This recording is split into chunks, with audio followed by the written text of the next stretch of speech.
देखिए, सबसे बड़ी बात मैं आपको एक चीज बोलूं, इस वक्त हमारे पास भद्रवाह में जो मुश्किलात हैं, मुश्किलात एक किस्म की मुश्किलात भद्रवाह में नहीं है। अगर आप गिनने बैठो तो मुश्किलात ही मुश्किलात यहाँ पे है, हर तरीके से मुश्किलात ही मुश्किलात हैं जो उनके साथ ठेकेदारी करते हैं। इसके अलावा कोई काम नहीं किया है। आप देखिए, ये जो 2014 से लेके इस वक्त तक भद्रवाह के काम, मैं कोई ये नहीं कोई झूठ आपके साथ बोल रहा हूं, मैं प्रैक्टिकल आपको सबूत दूंगा। आप देखिए, ये नाल्ठी रोड, बस्ती रोड जो है, ये रोड इस शेख महबूब इकबाल साहब की देन है। इलाका अटखार की बात कर रहा हूं।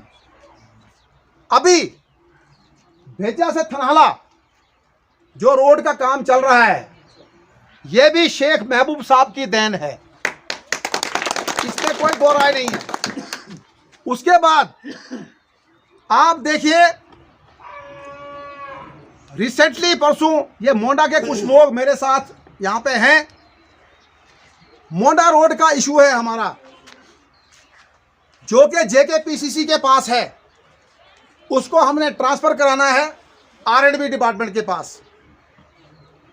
कुछ हफ्ते पहले मैंने कमिश्नर साहब को मेल किया था। ये यहाँ अगर सलीम है, यहाँ पे मोंडा का मेरा वार्ड मेंबर, हाँ, इसको पता है। मैंने चीफ इंजीनियर को भी मेल किया है और कमिश्नर को भी मेल किया है, और मैं दावे के साथ कहता हूं कि 2 महीने के अंदर अंदर हमारा मोंडा का रोड जो है उसका काम भी हम स्टार्ट करवाएंगे महबूब साहब से। ये हमारा मतलब की दावा है। आप देखिए कैसे करानी है और कैसे मैं कराऊं। आप लोगों को मैं एक मिसाल दूंगा कि जब किसी आदमी को किसी आदमी के साथ झगड़ा हो जाता है, जब झगड़ा होता है, हम वकील बनाते हैं, हम कोर्ट में जाते हैं, तो हम वहां पे देखते हैं कि ये हिंदू वकील है या ये मुसलमान वकील है। कौन देखता है? कोई नहीं देखता है। वहां पे देखता है कि सबसे अच्छा वकील जो है कौन है, जो हमारा केस जीतेगा। उस वक्त हम कोई हिंदू मुसलमान नहीं देखते हैं।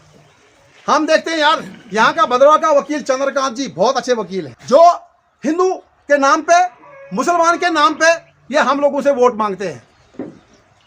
जैसे हम अपने केस को लड़ने के लिए एक वकील को भेजते हैं, वैसे ही एग्जैक्टली हमने इस बार जो है अपने केस लड़ने के लिए असेंबली में शेख महबूब इकबाल साहब को भेजना है। ये देखिए, एक ही चीज नहीं देखनी है, बहुत सी चीजें देखनी है। आप बेरोजगारी देखिए, आप बेरोजगारी देखिए। यहीं पे हमारे MP.Ed लड़के यहाँ पे बैठे हैं, महबूब साहब MP.Ed करके, B.P.Ed करके, ग्रेजुएशन का तो हिसाब ही नहीं है। उसके बाद जो ट्रेनिंग करके यहाँ पे बच्चे बैठे हैं, लेकिन दर बदर इनकी जान को रो रहे हैं। कोई पोस्टें नहीं, यहाँ पे एक मनापली करके बहुत सी चीजें। अभी देखिए, आपकी जमीनों का रिकॉर्ड चेक होगा। जिसके पास कोई शामलात है, कोई स्टेट लैंड कब्जे में है, अंदर से ये सारा ऑनलाइन सिस्टम कर रहे हैं। जिस भी किसी हिंदू बरादरी के पास कहीं जंगलात का टोटा है, उसको भी वो गिराएंगे। जिस भी किसी आदमी के पास कोई 2 फुट या 2.5 फुट का रकबा, उसको भी ये गिराएंगे। अब आने वाले टाइम में देखिए आप ये क्या क्या करने जा रहे हैं। लिहाजा आपने कहा दफा 370 टूटेगा तो जम्मू कश्मीर में जो है यहाँ पे डेवलपमेंट की नदियाँ जो हैं हम बहाएंगे। और 35 से तोड़ने के बाद इन्होंने कहा कि हम जनाब यहाँ पे चांद सितारे जो हैं आपको लाके देंगे जम्मू कश्मीर में। और ये कहा गया लोगों को कि दफा 370 जो है ये जनाब शेख अब्दुल्ला की देन है। अरे भाई, दफा 370 शेख अब्दुल्ला की देन नहीं थी, दफा 370 महाराजा हरि सिंह की देन थी। वो महाराजा हरि सिंह ने दफा 370 को लगाया था, इसलिए कि जम्मू कश्मीर की स्टेट जो है यहाँ पे कोई बाहर का आके यहाँ की जमीन ना खरीद सके, यहाँ पे कोई बाहर का आके मुलाजिम ना लगे। आज देखिए आप, एक बैंक जो है, बैंक में बाहर से लोग जो हैं 1100 कुछ लोग जो हैं बैंक में लगाए गए हैं। किसी को है पता? अगर ये दफा 370 ना टूटा होता, ये दफा 35 से नहीं टूटा होता, आज हमारे जम्मू कश्मीर के 1100 लोग जो हैं वो वहां पे लगे होते। और एक चीज मैं आपको कहना चाहता हूं कि बीइंग अ सरपंच, मैं आप लोगों को एक चीज कहना चाहता हूं कि जो है ये वोट कीमती है। जब आप किसी आदमी को फ्री में वोट दे देते हो, हैं, हमने दिया डॉक्टर जितेंद्र सिंह जी को पार्लियामेंट इलेक्शन में हमने वोट दिया। यहाँ पे पूरा इलाका जो है डॉक्टर जितेंद्र सिंह जी को वोट देंगे। और यही लोग जो हैं इस पुल के लिए मर रहे हैं, लड़ रहे हैं, ठीक है, लेकिन ये पुल जो है नहीं बना। उसके बाद फिर हम नहीं, मैं खुद बोलता हूं, मैंने जबरदस्ती लड़ाई करके जितने सरपंच यहाँ के थे उनका पैसा कटवाया और 10 लाख रुपए जो है इस पुल के लिए मैंने दिया। मैं बबांगे 2 लाख आप लोगों को मतलब कि कहता हूं, फिर जाके ये पुल जो है ये कुछ पैसा कपेक्स में पड़ा और फिर जाके ये पुल का टोटा, पुल तो नहीं मैं कहूँगा इसको मैं कलवर्ट कहूँगा, ये पुल जो है यहाँ पे बनना स्टार्ट हो गया। उसके बाद हटल बारई की रोड इन्होंने जेसीबी लगाई, ठीक है। अब 4 दरख्त आगे फंसे हैं। आज 5 साल 2014 से लेके कितने साल हो गए? 22 चल रहा है, 8 साल हो गए।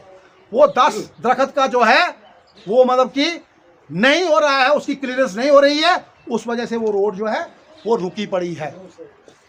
मैंने लेकिन क्या कि लड़न फौजा तो ना सरदाना था, ये मतलब बड़ा जबरदस्त बल्कि इशू है यहाँ पे, ठीक। आप देखिए मैं जब सरपंच बना था, मेरे सरतेंगल की हालत आप सब लोगों को पता थी, क्या हालत थी यहाँ सरतेंगल में। छड़ा कीचड़ ही कीचड़ था। मैं खड़े होके सरतेंगल के पूरे बाजार दुकान टू दुकान मैंने जो है ब्लैक टॉप कराया कि नहीं कराया? आप सब लोगों को पता है कि नहीं पता है? उसके बाद हमारा अस्पताल जो है वो गिर रहा था, उस अस्पताल के लिए हम लड़े। मैंने महबूब साहब के साथ लड़ाई की इस मसले में, मेरे में इतनी ताकत, एटीएम के लिए हमने लड़ाई की। इसमें इमरान पीर का भी मेरा साथ बहुत है, इसमें शुक्रिया अदा करता हूं। और फिर जाके हमने एटीएम यहाँ पे लगाया, हॉस्पिटल को हमने ट्रस्ट दिलवाया। आज हॉस्पिटल हमारा बिल्कुल तैयार है। परसों में मैं डीसी साहब के पास गया था, उनसे 28 लाख रुपए की रिक्वेस्ट की है कि हमको जो है वो 28 लाख दे दो ताकि जून जुलाई में जो है हमारा अस्पताल जो है हमको हैंड ओवर हो जाए। और इस मेरे काम कराने के पीछे मेरा हाथ नहीं है, ये मेरे लीडर का, ये मेरे कायद का हाथ है। इनका हाथ है तो मैं काम करा सकता हूँ, अगर इनका हाथ नहीं होगा तो मैं क्या कर सकता हूँ। ये जितना काम है वक्त जो है हालत क्या है, हमारे भद्रवाह को कहाँ ले जा रहे हैं। हमारे भद्रवाह टाउन के दफ्तर सारे उठाए गए, टीटी स्कूल जो यहाँ से उठाया गया, यहाँ से बहुत सी चीज़ें जो है दफातर जो है फिशरीज डिपार्टमेंट उठाया गया। यहाँ टूरिज्म देखिए आप, टूरिज्म मरा पड़ा हुआ है। टूरिज्म की एक बिल्डिंग 15 साल से कोई यहाँ पे जो है टूरिज्म की नई बिल्डिंग नहीं बनी। जो लड़के टूरिज्म में लगाए गए थे उनको भी यहाँ पे निकाला गया। उसके बाद हमारे देखिए 60,000 70,000 डेली वेजर जो पीएचई के मुलाजम हैं, जो इस वक्त तरस रहे हैं और उन डेली वेजरों से काम कराते हैं रात दिन, उनको परमानेंट नहीं कर रहे हैं। कहते हैं ये बीजेपी वाले, इनके जो ऊपर ये हैं, ये कहते हैं कि जनाब ये पिछली सरकारों का गंद है। अरे भाई, अगर मैंने 5 साल पहले ये दरख्त लगाया था तो आज छाँव में, इसकी छाँव में मैं आज बैठता हूँ। जब किसी की सरकार आती है, अगर उसने 4 दरख्त लगाए तो आगे जो है लोग वो उसका मज़ा लेते हैं। और मैं दावे के साथ कहता हूं, जब तक इस बार नेशनल कॉन्फ्रेंस की सरकार, डॉक्टर फारूक अब्दुल्ला साहब दावे जितने हैं, बाकी कुछ नहीं करेंगे। मैं खुले दिल से कहता हूं, ये लोग जो हैं, इन लोगों को हमारी नहीं पड़ी है। आप बिजली देखिए, बिजली का हाल देखिए। कहते हैं हम आपको 24 घंटे बिजली फ्री देंगे। 24 घंटे तो क्या, 1 घंटा भी बिजली नहीं आती है आजकल। इनके पास कोयला खत्म हो गया है, ठीक है। और बिजली जनाब रोजों में देखिए बिजली की क्या हालत हुई। अच्छा साहब, किराया बढ़ने वाला।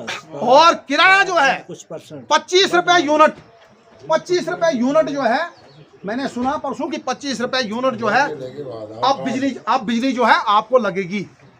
जिसको इसका मतलब ये हुआ कि जो आदमी 300 रुपए किराया देता है इस वक्त, उसको सीधा सीधा जो है 2200 रुपए किराया आएगा। आप देख लीजिए आगे।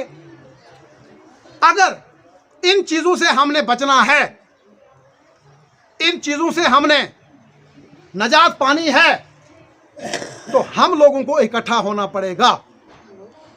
जब तक हम इकट्ठे नहीं होंगे, हिंदू मुसलमान सभी, और सबसे बड़ी बात जो है, हमारे पास इस बार मौका है। मौका यह है कि एक पढ़ा लिखा उसको भद्रवा में भेजते हैं। उस वक्त इन्होंने जनाब उसमें कोई फेरबदल किया, ठीक है। उसके बाद जनाब राशन में यहाँ पे हमारे सुधार आया। जब ये कमिश्नर सेक्रेटरी पीएचई थे, आपको पता होना चाहिए, जब कमिश्नर सेक्रेटरी पीएचई थे तो इसी अखबार में लोगों ने इतनी पाइपें लाई, कुछ लोगों ने तो लेंटरों में भी पाइपें डाली, लेंटरों में पाइपें डाली, बरांडों में पाइपें लगाई, ठीक है। ये होती है ताकत। लिहाजा हम सभी लोग एक बार क्यों ना सोचें, एक बार हम इनको फिर ताकत दें, अपना वोट देके, सपोर्ट करके, ठीक है। फिर हम मतलब कि इनको ताकत दे दें। लेकिन हम क्या करते हैं, वैद्य माफ, मुझे सब लोग माफ करेंगे, हम उन बातों में आ जाते हैं, कि जनाब हो नहीं होनी को जनाब खोजो, हाँ राम राम राम राम राम, खोजो वोट देना है, ठीक है। अल्लाह होनी उस देना वोट। और यार मेरी बात सुनो, इधर मिलिटेंसी रही, कितने साल मिलिटेंसी रही, मुझे बोलो आप, हटा सकता है।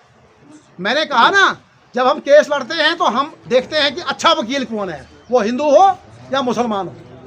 जब वहाँ हमने देखते हैं तो यहाँ हम क्यों देखते हैं। मैं ज़्यादा ना बोलते हुए, मैं आप लोगों से सिर्फ ये रिक्वेस्ट करता हूँ कि आप लोग जो हैं, एक बार हमने शेख महबूब इकबाल साहब को आजमाना है। एक बार ये प्रण कर लो, ये देखो आप, और उसके बाद हमारा काम है शेख महबूब इकबाल साहब को यहाँ से पकड़ने का। हम पकड़ेंगे इनको, हम कहेंगे जनाब हमने आपको जिताया है, हमारे बच्चे बेरोजगार हैं, ठीक है, हमारे जो है यहाँ पे बेरोजगारी है, हमें पुरानी प्रॉब्लम है, हम इनको बोल सकते हैं, पकड़ सकते हैं।